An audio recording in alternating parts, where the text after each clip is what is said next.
they took away $1 million of your commission? I secured a $100 million deal and didn't get paid. Shut the front door.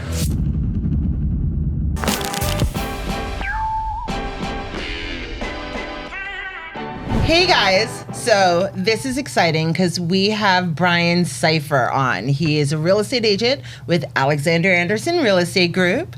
And welcome, Brian Cipher. We call him AKA the Sniper because he singles out all of those listings and keeps it coming. I do what I can.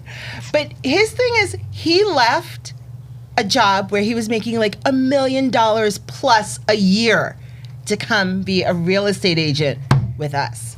I love it. Absolutely. So tell us, how did you make that decision? That's crazy.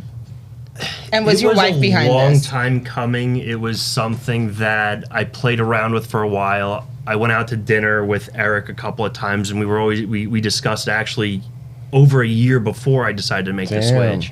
Did he get you drunk? No, he doesn't drink. I stopped drinking. Oh, wow. Okay, so this was a sober decision. I actually was thinking this through. Yeah. Dinner. I actually put some thought into this before I decided to come over. And honestly, the conclusion that I came to was it was stupid of me to not have done it sooner. The more and more I think about it, I have 2 young kids that are way too young to get into any type of business, but when they turn 18, the first thing they're doing is getting their real estate license. Awesome. At the Center for Real Estate Education. Absolutely. But there's no reason not to. Let's take it back. Tell people what you did before and how you got into that. So we had some really good family friends. We grew up, I grew up in New Jersey, and every summer I would go up to my grandparents' boat on Lake George. So it goes way, way back. And the guy that owned the boat right next door was a pharmaceutical rep, and he was like 30 years old, had this beautiful boat, beautiful family, always was driving nice cars.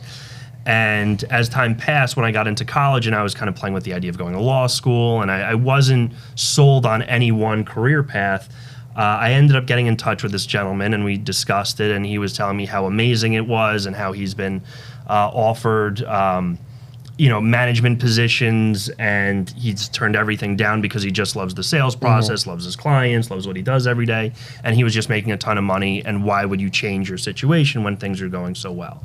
So that kind of sold me, and then I started to spend time with a lot of other people in various sales roles. So you knew you wanted to go into sales. Yeah, I was always the type of person where I'm going to show up early, I'm going to work my ass off, and I'm going to stay late. And the one thing that would bother me to no end is if I went into some marketing role or some 9-to-5 job where some Joe Schmo who was showing up 15 minutes late, was working half as hard as I was, leaving early, was making not only the same amount of money as me, but maybe they promoted that guy over me, I don't think I would sleep at night. You talk about that all the time. Sure. Well, I believe in being the master of your own destiny, so to speak. Yep. Exactly. So, I mean, that's exactly what brought me to sales in general, is I needed something where the harder I work, if I made a sale, I was getting paid, and I knew how much I was going to get paid. And my effort, energy, and efficiency was directly correlated to my paycheck. Okay. It wasn't what somebody viewed my job as. It wasn't whatever company was saying, you're worth X dollars today, maybe you're not worth Y tomorrow. Right. Billy Bob, the boss's son, is going for this job, so, we're sorry you put in 10 years. Like, I couldn't... I'm not wired to do stuff like that. So I remember you making tons of money, well over $1 million a year. Right. And I remember having discussions with you about how even though you were in charge of your destiny, so to speak, as a salesperson, you were still subject to corporate changes and decisions that were out of your control that could affect your income.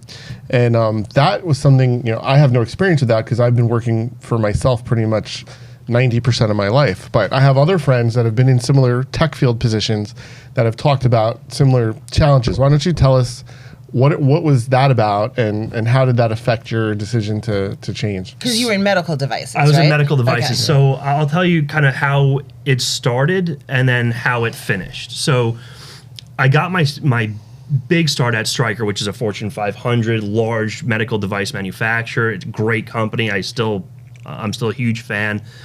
And one of the things that they do every year is at the end of the year, all their best reps get to go on stage and they get all these awards, and they, the company brags about how much money that this person is or these people are getting paid. Right. And I've seen those people after a couple years of making tons and tons of money and winning all these awards. I mean, it just seems like they were valued so much as employees, they were leaving. Not only the company, but the industries. Wow. They were going into industries that were totally unrelated, real estate, they were starting their own businesses. And I actually followed up with them a couple of years ago and I said, why did you make that change? I don't understand it. You were loved by this Fortune 500 company.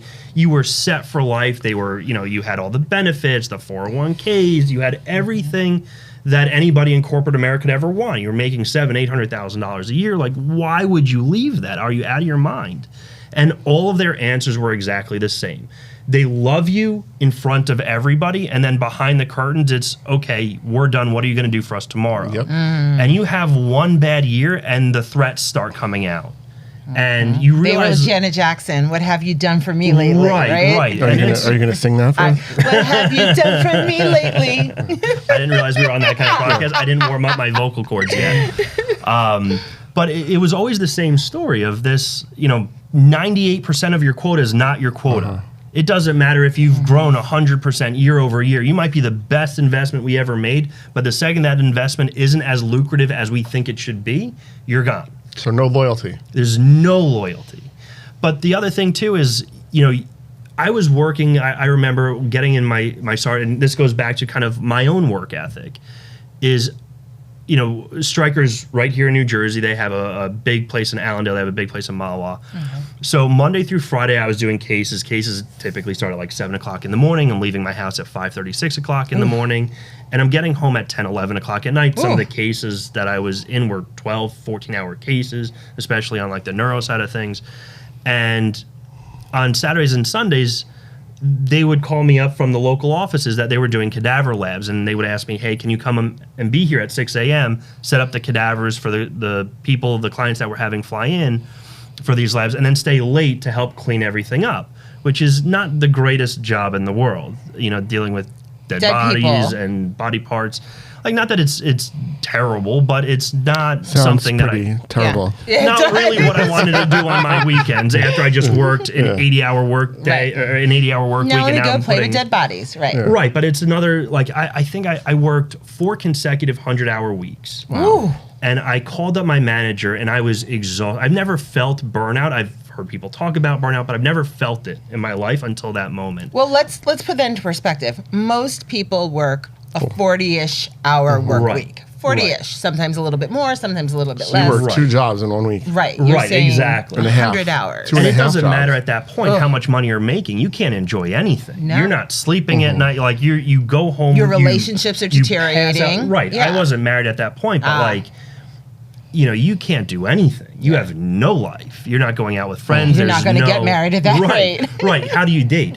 But I called up my boss. I was like, I can't do this anymore. Like, this is just this is beyond. There's no amount of money that I would do this job for. And things kind of balanced out. They hired help, and it was okay for a while.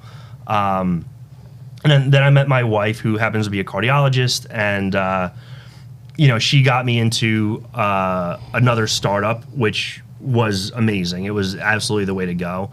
And then from that startup, and I was going from startup to startup and helping these companies go IPO and building businesses from scratch, which is really what I wanted to do. So the med device I found very, very interesting.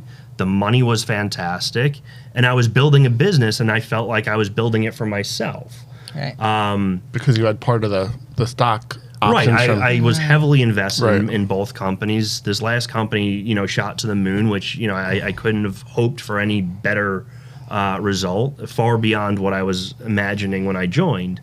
But then you start to see, as you kind of go along this journey, you start to see little things like, in the beginning I was covering New Jersey, New York, a little bit of Connecticut, a little bit of PA, and they would say, okay, we're going to take a little bit of your territory and we're going to gift it away to somebody else. You're like, And it's like, well, that business I just finished building, and now you're taking it away, and now I'm not the beneficiary of the business that I just built. while and that increasing happens- your quota at the same time. Right. Yeah. So we'll get into that too. But in the beginning, it's just kind of like, I'm cruising along, crushing quotas, doubling quotas, and it's quarterly. So every 3 months, that quota is resetting. So there's really not much time to breathe. But since I was doing so well, I really didn't feel the need. I was hitting my quotas, a month in, 2 months in. I really didn't feel that pressure. Okay. And then what happened was I signed a large hospital system in Manhattan, in New York City from, I think they have a couple of hospitals in New Jersey, Manhattan, out to Long Island. And I got all of these data boys. I was getting phone calls from the CEO calling me like, you're doing amazing. Thank you so much. We're so lucky to have you. And then the very next day, I get a call from the VP of sales. Before you go there, how long did it take you to sign that? How much Over time? a year. So you worked on that for a year. Right. Okay. So I was on the phone with our attorneys finishing the master agreement more often than I was on the phone with my wife. And this was kind of like the running joke. Like we were constantly going back and forth. But was it a joke? It was a sad joke that I told to myself to keep from crying myself to sleep. But you put a lot of time, effort. I put a lot It of wasn't time, an easy effort, sale. energy. No, You it earned was one of the most difficult sales of my life because hospitals don't want to bring new stuff in because it costs them more money. Right. Especially when you're a startup, you're selling something that doesn't have the reimbursement that the hospitals are looking for. So if they're buying something for $1,000, they want to know if their physician uses it, they're going to get $10,000 back. Right. So they want to see that ROI. And when I'm saying, hey, I got this new thing for you, it's only going to cost you $4,000 each, and it's a disposable item. And by the way, there's no real reimbursement, so you just got to take the loss, but it'll be good for you in the future. Like that's a really difficult Yeah, sell. that's a very hard sell. And people look at it at the company where it is now and they go, oh, it was so easy. They don't remember and they weren't in our position where, we built it from the ground up.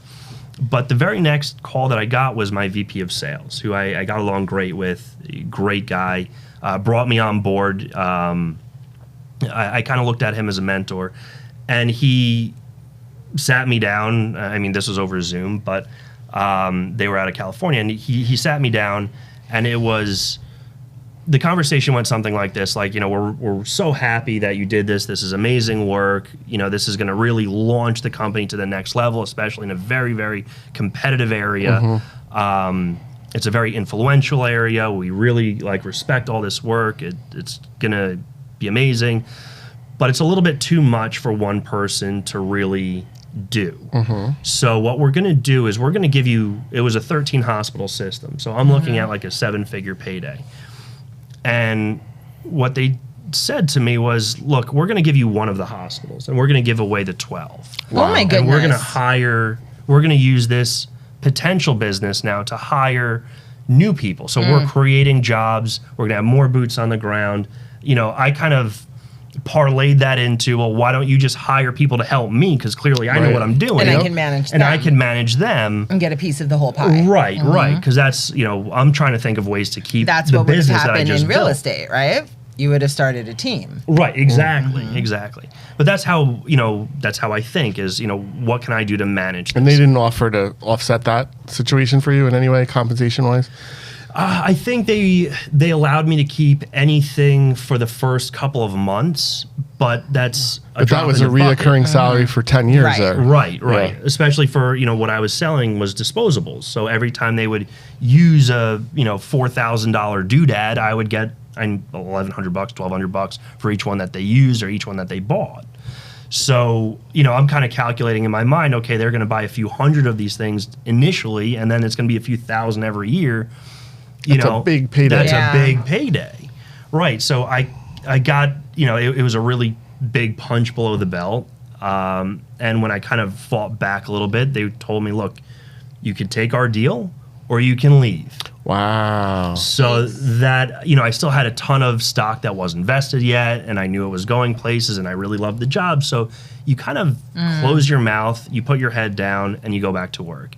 And this is something that was a reoccurring thing. And it started off as like, okay, your commission structure is going to be X. And then as soon as you really start crushing it and doing really well, they go, okay, well, you're getting paid a little bit too much, so we're going to do X minus Y for this quarter.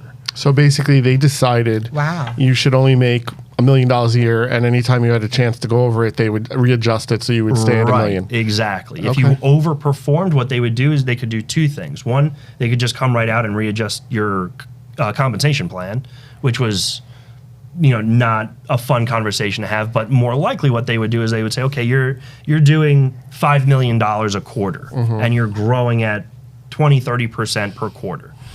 We're going to give you $1 million adjustment so that, not only can you not overperform, but maybe you'll miss this quarter. And that's kind of like the unspoken truth of it, is they want to kind of claw that money back that they paid you.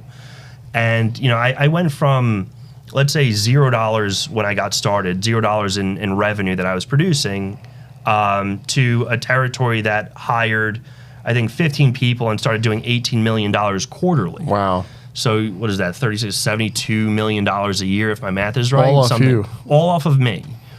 And the amount that they readjusted and readjusted and readjusted and cut and cut and cut my territory, and we were just having this conversation to the point where, they want to keep you kind of in a certain box where you're earning a good enough income where you don't really want to leave, and then they'll put this, carrot out on a string to tell you like, oh, well, if you stay and you do, X, Y, and Z, you could really make more money. And, the more obstacles they kind of put in your place, it sounds great on paper of like you can make X, yeah. but it's not real. really attainable. So when you started talking, you said, I love this company, but don't you find that shady? Aren't you resentful? I'd be resentful. I'd be really resentful. I'm resentful for you right now. I appreciate it. You know what? I see how people would be. I'm not, because I think it opened my eyes To real estate. to everything that's potential. That's great that you're saying that. One of the things I teach is look at life as a game and learn how to master your game. And you basically realized that your job was a game, and you learned how to use that as an Right. education to move on to the next part of your game. So that's awesome. Yeah, no, Yeah. I mean, I've had really terrible managers. I've had really awful people throughout my life, but I've always felt that I've been pushed to a better position. I've never taken a position where I've made less money. I've never taken a position where I regretted it in the end. It's always been a positive experience, and as much as I can say those people are schmucks, they don't know what they're doing, they were horrible managers, I wouldn't put them in charge of a goldfish. I look at where I am today and go, if I didn't go through that, if my life was That's so right. easy, I wouldn't be where I am today. Okay. Well, let's jump to when the skies opened up and God came down and you realized that real estate was the key. So funny story. I have a few friends in real estate. One of them works for Alexander Anderson, and then I was He's very, always on. Let's just call him out. Adam. We love Right. Adam. We love Adam. We love We love Adam. So funny story is I was trying to get Adam over to Med Device for years, and he was always kind of playing with the idea. He, as an engineer, why don't Med Device is another pharmaceutical or medical company. Yeah, yeah. Not real So, estate. Okay, right. yeah. Outside, this was prior to him joining real Right. estate. So I was always telling him, hey, the money's great. Why don't you come over here? Like, I can really set you up, and you'll do well. And then he started doing real estate on the side.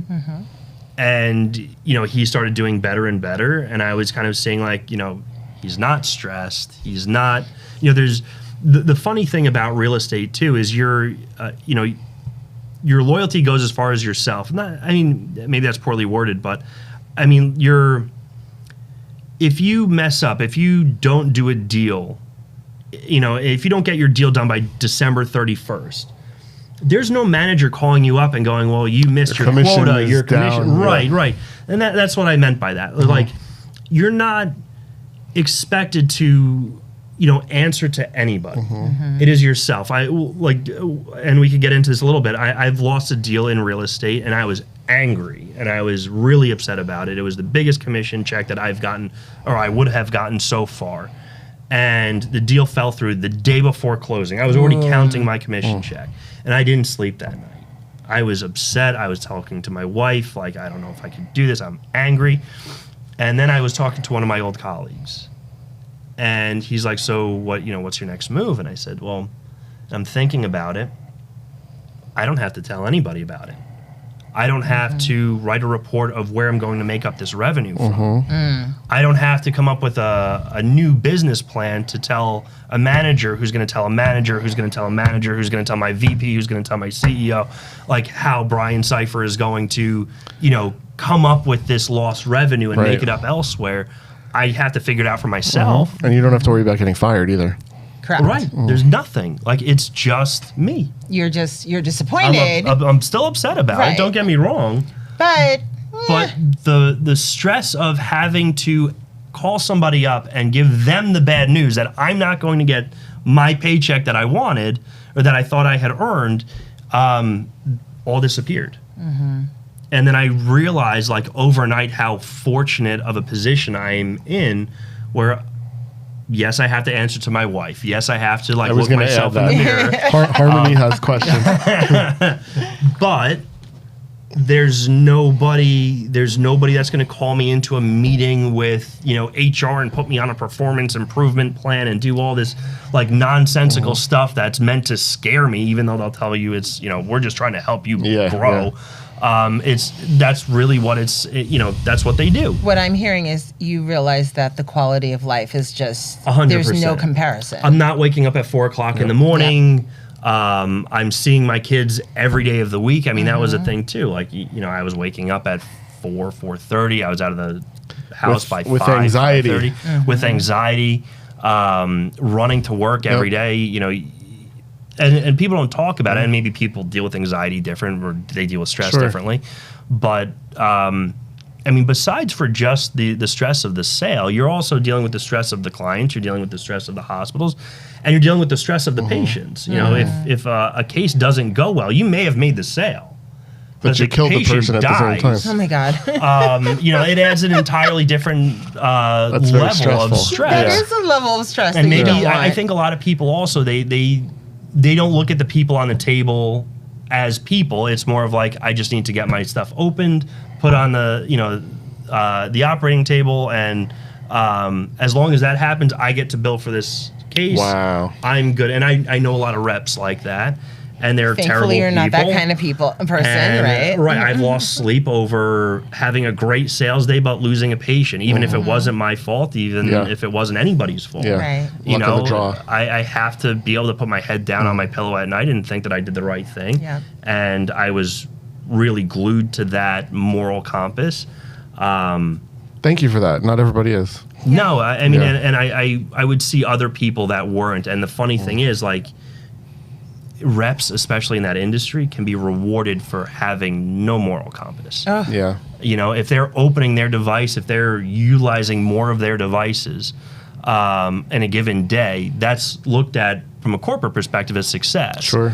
I'm looking at, am I getting the best patient outcome for the patient and the physician that's my customer? Right. And I think that you may have a unique experience there because of the death scenario, or that industry has that unique experience. But real estate has similar scenarios. There's people out there that don't care about what they sell to people. Yeah. They don't care about what they say to people. Right. So there's levels of integrity in every industry. And I think that part of the benefits of being in real estate is that if you show your true integrity to people, that you want to do what's right for them, they're going to be a lifelong client that no one will 100%. take away from you. 100%. And they'll be alive. And they'll be alive. Knock on wood.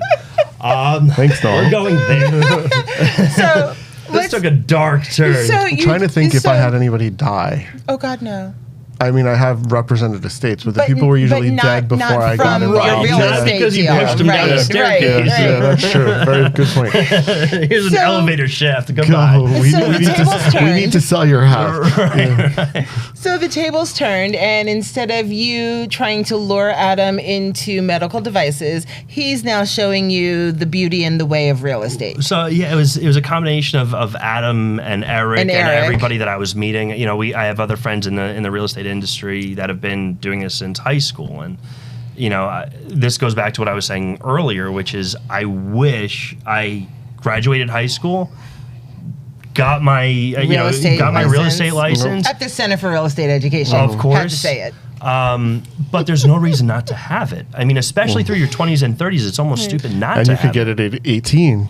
At 18, right. And I talk to my son about that all the yeah. time. He's already like, Dad, when can I get it? When can I get it? That's the way to go. For an 18-year-old to make a huge commission, like, come on. Amazing. But even if it's not going to be your full-time focus Yeah. initially, like It's something- when it's you something get to your have, license yeah. at 18, you know all of your friends are probably going to eventually buy a house. Mm-hmm. You have your license. You know that all of their parents are eventually going to sell their houses. And- You know, there's so and many opportunities that investments. just fall into your lap. And Yeah, investments. investments. Well, that's why. What's our favorite 3-word saying? Starts with an F. Freedom through real estate. Freedom through real estate. It's all about. 100%. It It's is. all about It is having the freedom to freedom make through real estate, and we choices. say that all the having the time. freedom to be at peace with yourself. And I'm so glad that you see You the found light. freedom You found through real freedom. estate. Yes, What are your yes. next goals? What is on the horizon for you now? So it's always growth. You know, I feel like in any business, if you're not moving, you're dying. So I'm still figuring it out. Obviously, I don't have the tenure that Eric has. I don't have the tenure that a lot of my colleagues have. But it's learning what works for me. I've been doing a lot of stuff on the buying side. Obviously that's the easiest way to get into residential real estate. I've been wanting to kind of dip my toe in the commercial side of things. Well, you're with an expert here Right. in commercial. But the fun thing that I find in residential too is it's a very emotional sale. What works for me, what I think is a beautiful home, somebody else is going to think is ugly as hell.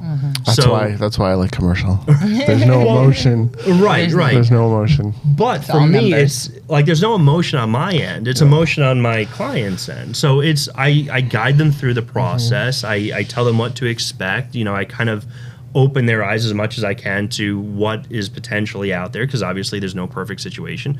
But I know that if let's say I have a rough closing percentage of 10%. I know if I show a family roughly 10 houses, they're going to buy. So if I can get a whole bunch of people and start showing a ton of houses, people are going to start buying. Correct. So it's all about just staying busy, networking, just show the houses, just Integrity. go. And, Right. Yeah. So if someone is out there and they are considering a career in real estate, and what would you tell them? I mean, would you tell them to try other things first, or just hop on into real estate? I would ask them, why are you considering it? Why aren't you just doing it? What is answer. the why aren't you reason? just doing Just do it, Just as do Nike it. shoes Yeah. say. But what would be the reason not to? Let's say you got your real estate license and you decided not to go into real estate. Are you really worse off? Did your life change in some immeasurable way? Were you hurt or harmed in any way? Called JG Wetworth. You're cashed They are out. not a sponsor They are of not a today's sponsor. show. But Does he no, still it's what, do that? what I'm saying. I don't even know. It's amazing how they have a great jingle. I would say call Brandon Broderick. But Right. Right. But I mean, there's no reason not to have it, and this again goes back to kicking myself. Why didn't I get my license at 18? Right. I could have done, even outside of real estate full time, I could have done hundreds of thousands of dollars in commissions. And I Over the think people past 10 don't years. realize that you do not have to go into real estate full time when you get your license. Just like Adam, he did it part time, and now he's like superstar. Just like you can move your way in, Right. and it makes sense to have the license. And you don't even have keep to it. do transactions for others. You can Right. just do transactions for yourself. Right. And there's Yep. and it's the education that you get and the Yeah. Right. perspective that you get and the insider ability to see things before others do. I see no downside. Yeah. There's none. Yeah. There's none. You're buying your own house, you save half of the commission. Yep. But my favorite part, which we didn't talk about, is how your old job kept moving the goalpost and capping you at a certain box. Right. There's no cap in real estate. Nope. You can None. go forever and make as much as you want. Right, and there's at no point can somebody take a deal away from Mm-hmm. you. You can lose a deal on your own. That's Sure. a different right, story. right, Yeah. right. But you're not. Nobody is pigeonholing you and saying, "Look, we have this new associate, and he hasn't had any luck. So, you're We're gonna doing give X him amount. your So we're going to give hospital." him a little bit more of your stuff. We're gonna cut him into your deal because it's good for his education, and he'll stay with us longer and make him happy. That's gotta be That tough. doesn't happen here. Well, And yeah, it's a tough pill to Yeah. swallow to give away a lot of money. you're And like- everybody, whether they'll admit it or not, everybody that's running on this, hamster wheel of corporate sales, they feel stuck. They don't know, you're just trying to make it another day. You're trying to make another quota. And, even looking myself in the mirror at times, I was like, well, what else would I do? Yeah. Like, well, I can't go anywhere else I'm because just what else would I happy. do? I'm happy because you're still very young. You're in your 30s. And a lot of people don't realize this problem until they're in their 50s. Yeah. The older you get today, the less marketable you are. So one of the positives about you getting in now is this is forever. You will never lose what you build here. No one Right. ever can take it away from you. You can do it as long as you can walk and talk. And when you're 80 years old, as long as you can pull yourself together, you could still do this. Right. So it's a forever career, forever lifestyle, and you'll be able to keep on earning it, and it'll never go away. Funny story, real quick, not to interject. No, you go. And this kind of goes back to that, is when I got married, I was obviously ecstatic, newlywed, and everybody around me, my manager at the time, seemed very happy for me and whatever. And then I said, like, we're going to take a really nice honeymoon, and we're going to go away for 2 weeks. And the Which is normal. which is normal, and the response I got was 2 weeks. Sure. Why 2 weeks? Why not 1 week? You're still responsible for your quota going back to it, it's a 3-month cycle. Right. So losing 2 weeks out of It's a that big cycle deal. is a huge deal. You may not be able to recover that quarter. But it's your wedding, so what? Right. You do It's this life. hopefully That's once what in your life, a right? human being Yeah. would say. And then obviously I got back. Things kind of tumbled a bit. I don't Because remember. whoever your boss was had a quota to meet, and you probably affected his quota, Yep. which affected Yeah. his bonus. So he Exactly. didn't really care about you. He only cared cared about about his himself. bonus. Exactly. And that's the bottom line. I'm Is- very angry at this whole industry for you, just so you know. No, go but ahead. I mean, it's not unique to med device. It's corporate sales where you don't Any corporate have sales. right. They can change your comp plans. They can change anything they want. There's different buckets. If you don't sell X bucket, let's say you're selling 3 things or 5 things or sometimes dozens for any particular company, especially when you get to like a Fortune 500 company. They might say, look, you sold a lot of bucket number 1 and you got to your quota using just bucket number 1, but you didn't sell any of bucket number 2 through 12. Therefore, we're not going to pay you the way that, we were saying if you hit your quota, this is what you should get paid. And there's nothing you could do about it. That's why they constantly move the goalposts. Like, okay, we see you're doing well with this. We want you to spend more time working Right. with that. And it's like, well, maybe my customers don't see the value in that, but they really see the value in this. And you don't have a choice. And it's not that the company, even if it's publicly traded, is not making the revenue numbers that they're promising to Yeah. Wall Street. They are. They just want to pay you less because that makes their numbers on Wall Street look even better. Well, I'm excited. I think you're almost doing this for close to a year, so I can't wait to see what the 10-year mark's going to be. Right. And I'm look, very excited for you. I've already done several $1 million in transactions, and it's only getting busier. Like every day, That's I feel good. like I'm speaking to more people. I'm out there more. I have customers that are referring people to me. So as a newer agent, and before I forget, everyone needs to like, comment, subscribe, and ask Yes. Brian whatever questions that they want. Related to But real estate. Yes. Yeah, related to real estate. He's married, ladies. But give us, as a newer agent, who's actually a very experienced salesperson, give us your top 3 tips to our listeners out there when they want to dive into real estate. Find people that have more experience and more success than you do. Try to learn from them. I mean, one of the things that I remain to this day, and it's very important to me, to my character, is I always think of myself as the most coachable person in the room. I recognize that sometimes I might sit at a table and I might be the highest earner, I might be the most skilled person in the room, but everybody at that table knows something that I don't, and I want to know what that is. So talk to people, talk to all your colleagues, go on ride-alongs. You get nothing out of it monetarily, but what you get in return is vastly more valuable, which is the experience that the person is giving you. So that would be my number one. If you're not doing that, if you if you're showing up, sitting down at a table and going, I'm smarter than everybody here and I have nothing to learn from you guys and you guys are plebeians or whatever, You're not like that smart. you're Plebeians. done. You're cooked before you even got started. That's a You will keyword. never get anywhere in life. If you really want to go to the next level, talk to as many people, get to know as many people as possible. They don't have to even be more successful than you. Maybe they've just been in the industry longer than you. Yeah. But there's something that they can teach you. So that would be my number one go-to. And you are with Eric, who is just amazing at this. The Godfather. He is the Godfather. So you On this day, the day of my daughter's wedding, he's got to do something. Kiss the ring. you chose wisely. Yes. Yes. So, well, thank you, Brian Cipher. anytime. And Anytime. if you want him for your real estate agent, you just call Alexander Anderson. Call Alexander right? Anderson. Thanks, Brian. We're excited Thanks. to have you, and thanks for sharing your story with Same us. here. It's great to be here. Thank you for having me. Oh, I get a hug. You get a Okay, hug. great. Aw. You get a hug. Thanks for watching this episode. Now, don't forget to like, subscribe, and leave a comment. And we'll see you next time.